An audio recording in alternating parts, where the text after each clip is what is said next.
Buongiorno amici di Love Fish, dopo aver parlato dei popper e se non avete visto il video potete trovarlo a questo link, oggi parliamo dei Walking the Dog. Il Walking the Dog è un'altra esca top water, quindi un'esca di superficie che è destinata a grossi predatori. Parliamo quindi sempre di lecce, pesci serra e talvolta anche spigole.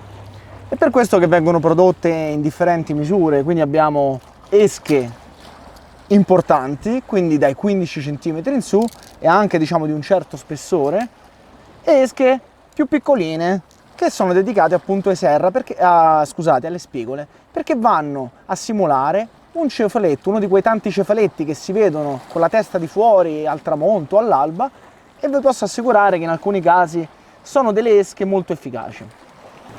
L'esca prende il nome, Walking the Dog, appunto portare a passeggio il cane, dal tipo di movimento a zigzag che può essere più o meno pronunciato e che crea appunto quest'esca simile a un pesce in fuga sulla superficie. Vanno recuperate generalmente in maniera lenta e il mare non deve essere troppo mosso, altrimenti sarà difficile farli muovere. Una caratteristica di queste esche è data dall'attacco dell'anellino di testa. In effetti, quando sono in acqua, queste esche rimangono con la testa praticamente fuori dall'acqua, e questo consente appunto all'esca di poter essere animata, di assumere quel nuoto caratteristico a zigzag.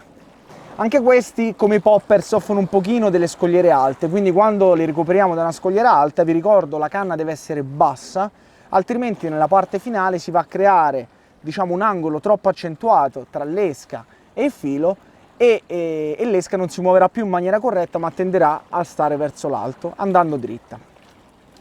Tra un pochino vedremo il recupero, e come con i popper sto utilizzando un IMX della G-Loomis con un mulinello Shimano 4000 Erno, su un mulinello abbastanza economico.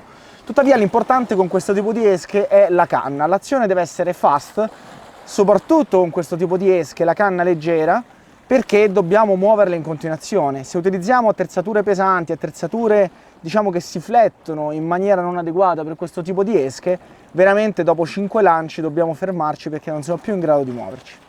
E ora andiamo in mare.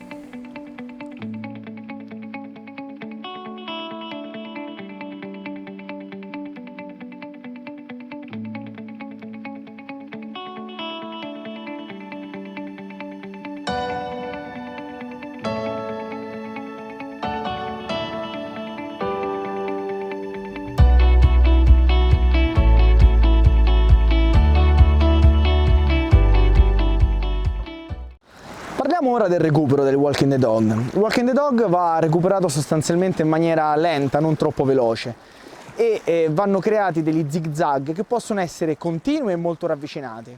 In questo modo dobbiamo muovere la canna in maniera rapida e con un ritmo costante.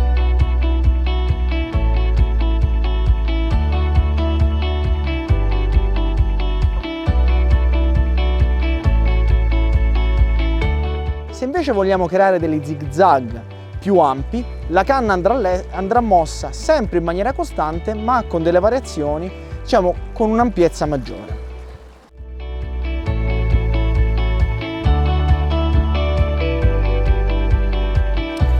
Possiamo anche fare un piccolo recupero stop and go, molto efficace soprattutto con le spigole. Quindi possiamo fare 2-3 zigzag, fermarci 3-4 secondi, ricominciare con gli zigzag e così via. Per le grosse lecce invece, che quando utilizziamo un Walking the Dog compaiono all'improvviso e mangiano o direttamente da sotto la superficie oppure tenderanno ad inseguire l'esca. La lecce è un pesce che ama vedere la velocità, l'esca che schizza sull'acqua. In quel caso si può utilizzare il Walking the Dog un po' come un pencil popper, quindi recuperarlo ancora più velocemente facendolo schizzare sull'acqua e quindi denaturalizzando il suo nuoto naturale, ma comunque creando un nuoto efficace per i nostri predatori. Per il serra invece il recupero è abbastanza normale, quindi possiamo recuperarlo in maniera sostenuta, sempre con questi zigzag, ricordandovi sempre, ma questo vale per tutti i tipi di pesce, di abbassare la punta della canna nella fase finale del recupero, soprattutto dalle alte scogliere. E soprattutto dalle alte, se le scogliere sono molto alte, utilizzate una canna più lunga, altrimenti non sarete in grado di muovere in maniera corretta il Walking the Dog.